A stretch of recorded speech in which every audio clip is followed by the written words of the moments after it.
തൃശ്ശൂർക്കാരാണെങ്കിൽ മുഖത്ത് നോക്കിയുള്ളത് പറയുന്ന ആൾക്കാരാണ്. ഒളിച്ചൊന്നും പറയുന്നില്ല. പക്ക തൃശ്ശൂരുകാരനായിട്ട് ആ റൗണ്ടിൽ കൂടെ ഒക്കെ ഒന്ന് നടക്കാനായിട്ട് ഞാൻ നടക്കാറുണ്ടല്ലോ. ഞാൻ നടക്കാറുണ്ട്. ഇല്ല, ആരും തിരിച്ചറിയാണ്ടൊക്കെ ഇങ്ങനെ എന്നെ തിരിച്ചറിയൊക്കെ ചെയ്യും. അതായത് പുതുമയുള്ള ആൾക്കാർക്ക് പഴമൊരു പുതുമയാണ്, പഴമയുള്ള ആൾക്കാർക്ക് പുതുമ ഒരു പുതുമയാണ്. അതല്ലേ MT വാസുദേവന്റെ സിനിമ ഒരുപാട് പോലെ പുള്ളി സിനിമയ്ക്ക് വേണ്ടി എഴുതി. പൊതുവേ നമ്മുടെ ബഹളം പിടിച്ച ജീവിതത്തിൻ്റെ അകത്ത് നിന്ന് ഒന്ന് റിലാക്സ് ചെയ്യാൻ വേണ്ടി പോകുന്ന സിനിമകളാണ് ഇപ്പോൾ വേണ്ടത് പല ആൾക്കാർക്കും. സൊസൈറ്റിയുടെ മുമ്പേ പോകുന്ന ചില സിനിമകളൊക്കെ വളരെ ഉണ്ടാവും, ദുർബലമാണ്. സൊസൈറ്റിയിൽ നിന്ന് പരിപൂർണമായിട്ട് മാറി നിൽക്കുന്നൊരു കലാരൂപം മണി എൻ്റെ അടുത്ത് പറഞ്ഞു. പഴയ പാട്ടുകളും ഇതുപോലത്തെ പാട്ടുകളും അയാളുടെ അച്ഛൻ പാടിക്കും. അപ്പം ഇവൻ എൻ്റെ അടുത്ത് വന്ന് പറയണം, അസലായിട്ട് കലക്കിണ്ട് എന്തുകൊണ്ട് തേങ്ങര മുന്നാ ജോസിലത്തെ സിനിമയിൽ അഭിനയിക്കാൻ വേണ്ടി.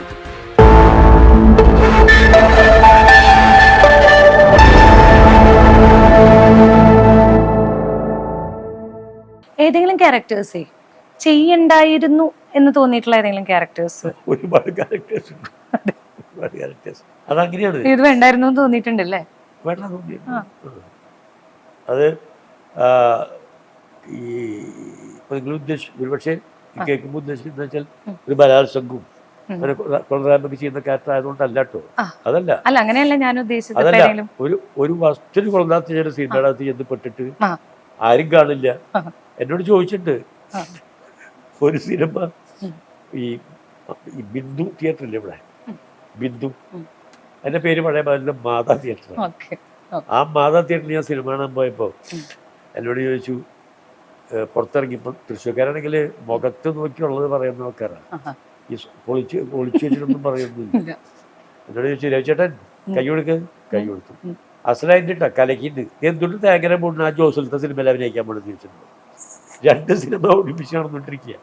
ഒന്നിവിടെ, ഒന്ന് ജോസിന്റെ സിനിമ പൊളി സിനിമയായിരുന്നു. ഞാനത് കാണാൻ ആ വഴിക്ക് പോയിട്ടില്ല, കാരണം എന്നെ ചീത്ത കുറേ ആൾക്കാർ പുറത്തിറങ്ങുമ്പോൾ ഞാൻ ആ വഴിക്ക് പോയില്ല. അപ്പം ഇവൻ എൻ്റെ അടുത്ത് പോയിട്ട് പറയണം, കൈമ്മ പിടിച്ചിട്ട് പറയണം, ചേച്ചിട്ട് കലക്കിൻ്റെ ഈ ഇവിടെ മാതാത്തിയാണ് ഇപ്പോഴത്തെ ബിന്ദു. ആ സിനിമ അത് കലക്കിണ്ട്, കാസറിയുണ്ട്, അസലുണ്ട്. അതിൻ്റെ പിന്നാലുണ്ട് എന്തുകൊണ്ട് തേങ്ങര പൊടുന്ന ആഗ്രഹം മറ്റേ ജോസിലെ സിനിമയിൽ അഭിനയിക്കാൻ പറ്റും. ഞാൻ പറഞ്ഞു ഇപ്പം ഏതാണ് ഞാൻ പോയി അവിടേക്ക് അഭിനയിക്കാൻ പോകുന്നത്.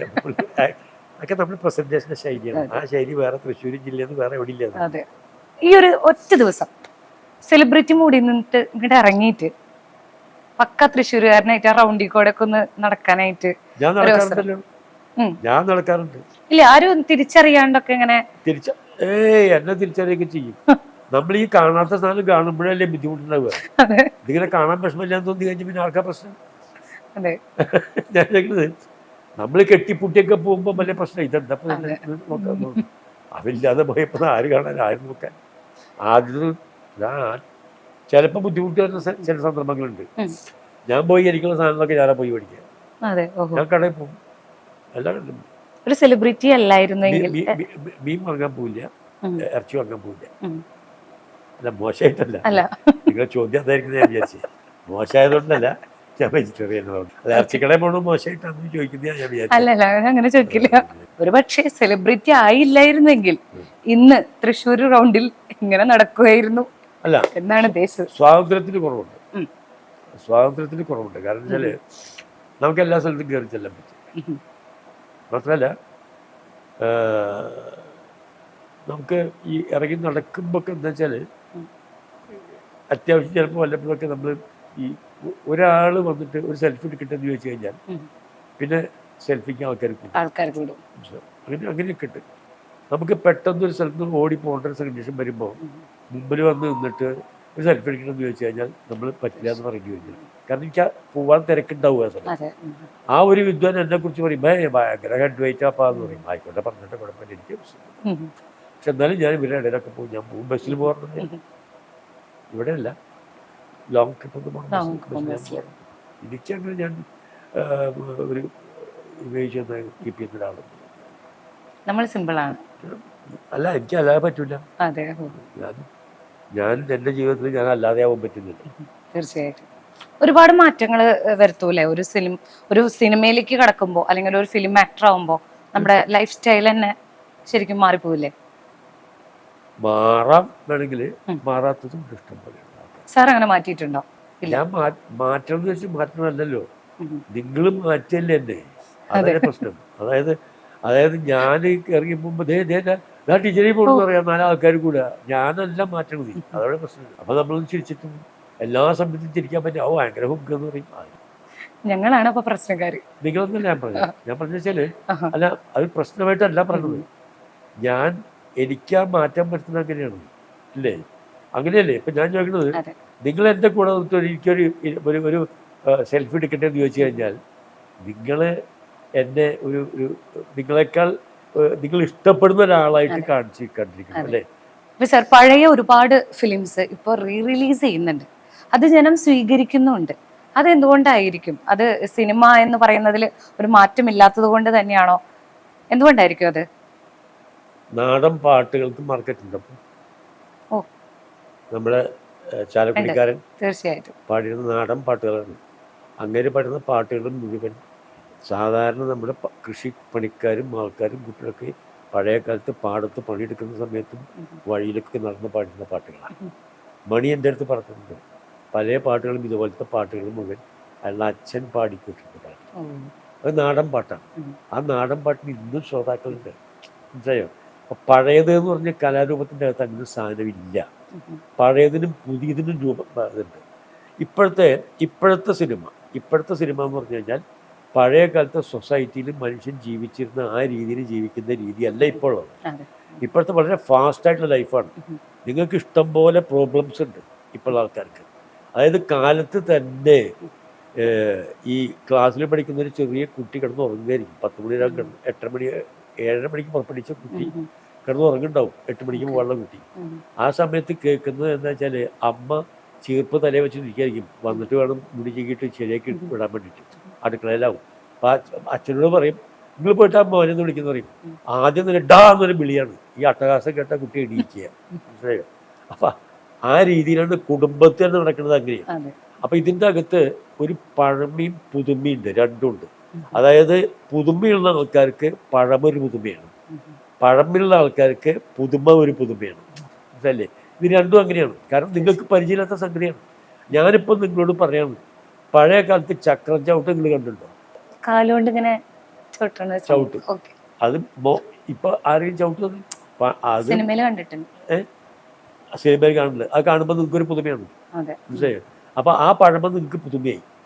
ഇങ്ങനെ ഉണ്ടായിരുന്നോ എന്നൊരു തോന്നൽ വരും. അത് കാണാൻ നിങ്ങൾക്ക് താല്പര്യം ഉണ്ടാവും. പഴയ കാലത്തെ ജീവിതങ്ങൾ കാണാൻ നിങ്ങൾക്ക് താല്പര്യം ഉണ്ടാവും. അന്ന് കാലത്ത് എന്ന് പറഞ്ഞു കഴിഞ്ഞാൽ ഒരു നോവൽ സിനിമയാക്കുക ചെയ്യാം.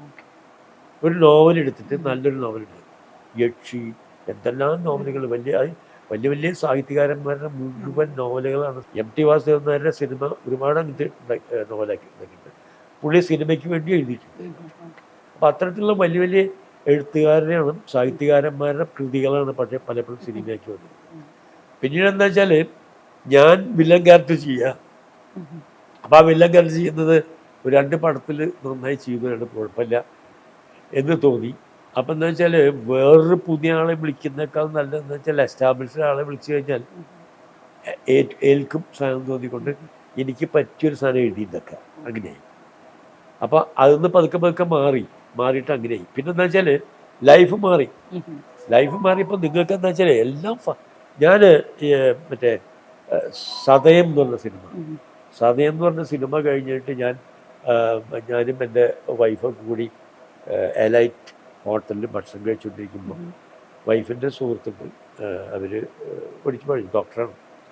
അയാൾ വന്നിട്ട് എന്നെ അറിയാം ആൾക്ക്. എന്നാൽ നിൻ്റെ സിനിമ കണ്ടിട്ടോ, എൻ്റെ ദൈവമേ, ഞാൻ ഈ മറ്റേ ഇതിലും ഭേദം ലേബർ റൂമിൻ്റെ മുമ്പിൽ എന്തിരിക്കുക, ടെൻഷൻ കസേരയുടെ തുമ്പത്തിരുന്നേ കാണാൻ നോക്കുന്നു എന്ന് പറഞ്ഞാൽ അതിൻ്റെ ആൻസർ എന്താ? കാരണം എന്നറിയോ, ഈ പൊതുവേ നമ്മുടെ ബഹളം പിടിച്ച ജീവിതത്തിൻ്റെ അകത്ത് നിന്ന് ഒന്ന് റിലാക്സ് ചെയ്യാൻ വേണ്ടി പോകുന്ന സിനിമകളാണ് ഇപ്പോൾ വേണ്ടത് പല ആൾക്കാർക്കും. ആ സിനിമയ്ക്ക് പകരം മറ്റേ സിനിമ പറ്റുള്ളവർക്ക്. കാരണം വെച്ചാൽ അത് ടെൻഷനാണ്. ഈ ബഹളത്തിൻ്റെ അകത്ത് നിന്നിട്ട് ഒന്ന് രക്ഷപ്പെട്ടു പോകണം. അതിനാണ് ഇപ്പോൾ പല സിനിമകൾക്കും പോകുന്നത്. ഞാൻ ഇരുന്ന് കുറച്ച് ചിരിക്കുക, കുറച്ച് രസിക്കുക, കുറച്ച് അടി കാണുക, കഴുത്ത് വെട്ടി തെറിച്ച് പോകണമെന്ന് കാണുക, സന്തോഷിക്കുക, ഇതൊക്കെ എനിക്കുണ്ട്. ആൾക്കാരുണ്ട് ഇപ്പോൾ കഴുത്ത് വെട്ടി തെറിച്ച് പോകണമൊക്കെ സന്തോഷിക്കുന്ന ആൾക്കാരുണ്ട്. അപ്പം എന്താ അറിയാം, നമ്മൾ ലൈഫിൽ അല്ലാത്തൊരു സംഗതി ഇങ്ങനെ കണ്ടുകൊണ്ടിരിക്കുക. സമയം ഒന്ന് രസിച്ചിരിക്കാൻ വേണ്ടി സമയം കുറവായതുകൊണ്ടാണ്. മറ്റേതല്ല, ഇഷ്ടംപോലെ സമയം ആൾക്കാർക്കുണ്ട്. പ്രത്യേകിച്ച് പല കൃഷിക്കാർ, അങ്ങനെ നാട്ടുമ്പുറത്തൊക്കെ ഒരുപാട് സമയമുണ്ട്. അപ്പോൾ അവരുടെ ഏറ്റവും വലിയ സംഗതി എന്ന് പറഞ്ഞാൽ വല്ലപ്പോഴും ഒരു സിനിമ കാണുക, ആ സിനിമ കാണുക. അപ്പോൾ അതിന് വേണ്ട ഒരു കഥയുണ്ടാവും, ഒരു കുടുംബം ഉണ്ടാവും, അങ്ങനെയൊക്കെയാണ്. ആ സിനിമയിലെ സങ്കടങ്ങളുണ്ടാവും, കുറേ കഷ്ടപ്പാടുണ്ടാവും. ഇപ്പം അങ്ങനത്തെ സങ്കടത്തിനൊന്നും സമയമില്ല ആൾക്കാർക്ക്, അത്തരത്തിലല്ല. അപ്പം പഴയ രീതികൾ കണ്ട് പഠിക്കാനും കൂടി അതിന് സാധിക്കുന്ന പറഞ്ഞു. പഴയ എഴുത്തുകാരെ കുറിച്ച് എത്ര പേർക്ക് അറിയാം? ഇപ്പോൾ ഈ നല്ല എഴുത്തുകാരെ കുറിച്ച് എത്ര പേരുണ്ട്? പുസ്തകം വായിക്കുന്ന ആൾക്കാർ ഇല്ല. എത്ര പേരുണ്ട് പേപ്പർ വായിക്കുന്ന ആൾക്കാർ? ഒക്കെ മൊബൈലിൻ്റെ അകത്തല്ലേ ചെയ്യുന്നതിൻ്റെ അത്. പക്ഷേ ഈ പേപ്പർ വായിച്ച കാരണവന്മാരുണ്ട് എന്നെ പോലുള്ള. ഇപ്പം ഞാനൊക്കെ അതിൽപ്പെട്ടാണല്ലോ. പേപ്പർ വായിച്ച് പരിചയമുള്ള ആൾക്കാർക്ക് മൊബൈലിൽ വായിച്ച സമാധാനമാവില്ല. എന്നാൽ മൊബൈലിൽ വായിക്കുന്ന ആൾക്കാർക്ക് പേപ്പറിൻ്റെ ആവശ്യമില്ല. ആ തലമുറ പതുക്കെ പതുക്കെ മാറുകയല്ലേ. ഒരു ദിവസം ഒരു തലമുറ അവിടെ നിന്നിട്ട് അടുത്ത തലമുറ പിറ്റേ വേറെ ഒന്നും തുടങ്ങുകയല്ല, ഒരു തുടർച്ചയല്ലേ. അങ്ങനെ പതുക്കെ പതുക്കെ പതുക്കെ മാറിപ്പോയിക്കൊണ്ടിരിക്കുകയാണ്. ആ മാറ്റം എന്തായിരുന്നു എന്നും കൂടി നമുക്ക് മനസ്സിലാക്കാൻ പഴയ സിനിമ കണ്ടാൽ മതി, പഴയ ആർട്ടിസ്റ്റിനെ കണ്ടാൽ മതി, അന്നത്തെ അഭിനയ ശൈലി എന്താണ്. ഇത് വേറെ ഒന്ന് എന്ന് പറഞ്ഞ് കാണുകയാണ് അതിനകത്ത്, മനസ്സിലായില്ലേ? അപ്പോൾ അത് കാണുമ്പോഴും അതും അന്നത്തെ നല്ല സിനിമകൾ, പ്രത്യേകിച്ച് അംഗീകാരം കിട്ടിയ സിനിമകളും അംഗീകാരം കിട്ടിയിട്ട് കാണാൻ ഈ സിനിമ തിയേറ്ററിൽ ഓടാതെ പോയ സിനിമകളൊക്കെയാണ് അങ്ങനെ വന്നിട്ടാണ്. ഇപ്പം എന്താ അറിയോ, അത് മറ്റൊന്നാണ്. ഞാൻ നേരത്തെ പറഞ്ഞ നാടൻ പാട്ട് കേൾക്കും പോലെയാണ്. ഇവിടെ ഈ ജിങ്കിടി ജാൻ കേൾക്കണമെങ്കിലും അത് കേൾക്കുന്നത് ഒന്ന് വേറെയാണ്, ഈ നാടൻ പാട്ട് വേറെയാണ്. അത് കേൾക്കാൻ ആൾക്കാരുണ്ട്. കാരണം ആ ഒരു പുതുമയാണ്. ഈ പഴയ സാധനം നമുക്ക് പുതിയ അത് കാണാത്ത ആൾക്കാർക്ക് അത് കാണുമ്പോൾ ഒരു പുതുമയാണ്. ആ പുതുമയാണ് ഇപ്പോൾ നമ്മൾ നടന്നുകൊണ്ടിരിക്കുന്നത്. മാത്രമല്ല അതിലേതാ വേണ്ടതെന്ന് ചോദിച്ചു കഴിഞ്ഞാൽ കാലഘട്ടം അനുസരിച്ചാണ് ഈ സാധനങ്ങൾ മുഴുവൻ മാറുന്നത്. സൊസൈറ്റിയുടെ മുമ്പേ പോകുന്ന ചില സിനിമകളൊക്കെ വളരെ ഉണ്ടാവും, ദുർബലമാണ്. പക്ഷെ സൊസൈറ്റിയിൽ നിന്ന് പരിപൂർണമായിട്ട് മാറി നിൽക്കുന്ന ഒരു കലാരൂപം നിലനിൽക്കില്ല. സൊസൈറ്റിയുടെ കൂടെ തന്നെയാണ് ഈ സിനിമ ആയാലും നാടകമായാലും ഒക്കെ സൊസൈറ്റിയുടെ കൂടെയാണ്. ഒരു കാലത്ത് കമ്മ്യൂണിസ്റ്റ് പാർട്ടി വളർന്നത് ഈ നാടകവുമായിട്ട് ബന്ധപ്പെട്ട് തന്നെ കേരളത്തിലേക്ക് വളർന്നത്. അതിനാണ് നിങ്ങൾ എന്നെ കമ്മ്യൂണിസ്റ്റാക്കി. ഒക്കെ അതിനകത്ത് വന്നിട്ടുള്ള സിനിമയാണ്, തോപ്പിൽ ബാസ സിനിമയാണ്. അപ്പം എന്താ വെച്ചാൽ ഓരോ സൊസൈറ്റിയിൽ വരുന്ന ചേഞ്ചുകൾ മുഴുവൻ ഈ സിനിമയുടെ അകത്തുണ്ട്, നാടകത്തിൻ്റെ അകത്തുണ്ടാവും. പക്ഷെ നാടകം പലപ്പോഴും ചേഞ്ചിനെ സപ്പോർട്ട് ചെയ്ത് കൂടി. സിനിമ അങ്ങനെ സപ്പോർട്ട് ചെയ്യുന്ന സിനിമകളുണ്ടെന്ന് എനിക്കറിയില്ല. ഈയിടെ ഒരു സിനിമ ഇറക്കാൻ നോക്കിയിട്ടുണ്ടായിരുന്നു, ഒരു അങ്ങനെ പറ്റുമെന്നൊരു പരീക്ഷണം നോക്കി. കേരളത്തെക്കുറിച്ചൊരു സിനിമ, സർവ്വകൊളരായ്മകളും പറഞ്ഞിട്ടുള്ള സിനിമയാണെന്നാണ് കേട്ടെ. അത് ആൾക്കാർ തള്ളിക്കളയും ചെയ്തു, ആരും കാണാനും പോയി തോന്നുന്നു. അപ്പോൾ ഇനിയും സാറിൽ നിന്ന് ഒരുപാട് ഫിലിംസ് ഞങ്ങൾ പ്രതീക്ഷിക്കുകയാണ്. ആ ഒരു സിനിമകൾക്ക് വേണ്ടിയിട്ടുള്ള വെയിറ്റിംഗ് ആണ് ഞങ്ങൾ എല്ലാ പ്രേക്ഷകരും. അപ്പോൾ ഇനിയും ഒരുപാട് സിനിമകൾ ചെയ്യാനായിട്ട് ഞാനും മകനും സിനിമയ്ക്ക് വേണ്ടി വെയിറ്റ് ചെയ്യുന്നു. എനിക്കൊരു വലിയൊരു മോഹമാണ്. എപ്പോഴാണ് നടക്കുക എനിക്കറിയില്ല, നടക്കുന്നുള്ള എൻ്റെ വിശ്വാസം. അതായത് കുറേ നാളുകൾക്ക് ശേഷം ഞാൻ ആരാധിക്കുന്ന, ഇപ്പോഴും ജീവിച്ചിരിക്കുന്ന എൻ്റെ പഴയൊരു മഹാനായിട്ടൊരു ആർട്ടിസ്റ്റ്, അങ്ങനെ ഞാനും കൂടെ അഭിനയിക്കാൻ ഒരു ചാൻസ് വരുന്നു എന്നാണ് ഇപ്പം എന്നോട് കഥ പറഞ്ഞപ്പോൾ മനസ്സിലായത്. പ്രധാന ക്യാരക്ടർ ചെയ്യുന്ന അദ്ദേഹമാണ്. അദ്ദേഹത്തിൻ്റെ കൂടെ എല്ലാ ഫ്രെയിമിലും ഞാനുണ്ട് എന്നാണ് കഥ പറയുന്നത്. അത് ആരാണെന്ന് ഞാനിപ്പോൾ പറഞ്ഞ് ശരിയല്ല, കാരണം അത് ഞാൻ റിവീൽ ചെയ്യാൻ പാടില്ല. നിങ്ങൾക്ക് ആലോചിച്ചാൽ കിട്ടാവുന്നേ ഉള്ളൂ. അതിനാണ് ഞാൻ ഈ പറഞ്ഞ മാതിരി അധികം ആൾക്കാരൊന്നും ചിലപ്പോൾ. അപ്പം അത് അങ്ങനെ ഒരാളെ കൂടെ ഞാൻ അത്രയധികം എൻ്റെയൊക്കെ വളരെ സീനിയറായിട്ട് ഞാൻ ഒരുപാട് സിനിമകൾ അങ്ങേരെ കണ്ടു വളർന്ന ഒരാളാണ്. അപ്പം അങ്ങനെ ഒരാളായിട്ട് എനിക്ക് അഭിനയിക്കാൻ ഒരു ചാൻസ് ഉണ്ടാവുന്നതാണ് എൻ്റെ ഡയറക്ടർ ഒന്ന് പറഞ്ഞിട്ടുണ്ട്. അപ്പോൾ ഡയറക്ടർ കഥ പറഞ്ഞപ്പോൾ എനിക്ക് തോന്നിയത് ഞാനത് അത് ചെയ്യാൻ വേണ്ടി മോഹിച്ചിരിക്കുന്ന ഒരാളാണ്. ചെയ്യാൻ പറ്റണമെന്ന് ഞാൻ മോഹിച്ചിരിക്കുക. കാരണം അങ്ങനെ കൂടി ഞാൻ അഭിനയിച്ചിട്ടൊക്കെ ഉണ്ട്. ഇതല്ല, ഇത് പ്രധാന ക്യാരക്ടേഴ്സ് ഈ രണ്ടുപേരാണ്. ഒരുപോലെ ഒരേ വീട്ടിൽ ഒരാൾ അവിടുത്തെ ഒരു വലിയ നിലയ്ക്ക് ജോലിയും കാര്യങ്ങളും സമ്പത്തൊക്കെ ഒരു മനുഷ്യനും, മക്കൾ ഇപ്പോഴത്തെ മറ്റേ വാർദ്ധക്യം നേരിടുന്ന സംഗതിയാണ്. അങ്ങനൊരു മനുഷ്യൻ ഒരു വലിയ വീട്ടിൽ കഴിയാൻ ഒറ്റയ്ക്ക് കഴിയുമ്പോൾ അങ്ങോട്ട് കെയർ ടേക്കറായിട്ടൊരാൾ വേണം തന്നെ കൂടെ. അപ്പൊ ഇനി ഒരുപാട് നല്ല സ്ട്രോങ് ആയിട്ടുള്ള ക്യാരക്ടേഴ്സ് ചെയ്യാനായിട്ട് ദൈവം അനുഗ്രഹിക്കട്ടെ. അതിനുള്ള എല്ലാ പ്രാർത്ഥനകളും നിങ്ങളുടെ അനുഗ്രഹം ഉണ്ടായാൽ മതി. നാട്ടുകാരെ അനുഗ്രഹം ഉണ്ടായാൽ മതി. തീർച്ചയായിട്ടും ഉണ്ടാവും സർ. ദൈവം അനുഗ്രഹിച്ചിട്ട് നാട്ടുകാർ എൻ്റെ സിനിമ കാണാൻ വന്നില്ല. തീർച്ചയായിട്ടും വരും. ഇതൊരു ചെറിയൊരു പ്രൊമോഷനൊക്കെ ആവട്ടെ നമുക്ക്. അനുഗ്രഹം ദൈവം ചെയ്യുന്നതല്ലേ. അതെ, തരട്ടെ എല്ലാം കൂടിയിട്ട്. അപ്പൊ ഇനിയും ഒരുപാട് ക്യാരക്ടേഴ്സിലൂടെ ഞങ്ങൾക്ക് ഇനി തിയേറ്ററിൽ തന്നെ സാറിനെ കാണാനായിട്ട് പറ്റണം. Once again thank you. ഇനി എന്തെങ്കിലും പറയാനുണ്ടോ? ഇല്ല, എനിക്ക് പറയുന്നത് നിങ്ങളോട് നന്ദി പറയണ്ടേ ഞാൻ. കാരണം എന്ന് വെച്ചാൽ ഇപ്പോൾ ഈ ഒരു ഇത്രയും സമയം ഞാൻ ഒറ്റയ്ക്കിരിക്കുന്നൊരു സമയം ആണ്, കാലഘട്ടമാണ് ഇപ്പോൾ. ഇത്രയും സമയം സുന്ദരിയായ ഒരു കുട്ടിയോട് സംസാരിച്ചിരിക്കാൻ പറ്റുകയെന്ന് പറഞ്ഞാൽ വലിയ മഹാഭാഗ്യമില്ല അത്. അത് കഴിഞ്ഞു പോകുന്നു. ഇപ്പോൾ നിങ്ങൾ നമസ്കാരം പറഞ്ഞോട് കൂടി ഞാൻ ഡെസ്പായിട്ടിരിക്കുന്നുണ്ട്. ഇനിയും കാണാം എന്നൊക്കെ വിചാരിച്ചുകൊണ്ട് ഞാൻ സന്തോഷം. ഏതായാലും താങ്ക് യു സോ മച്ച്.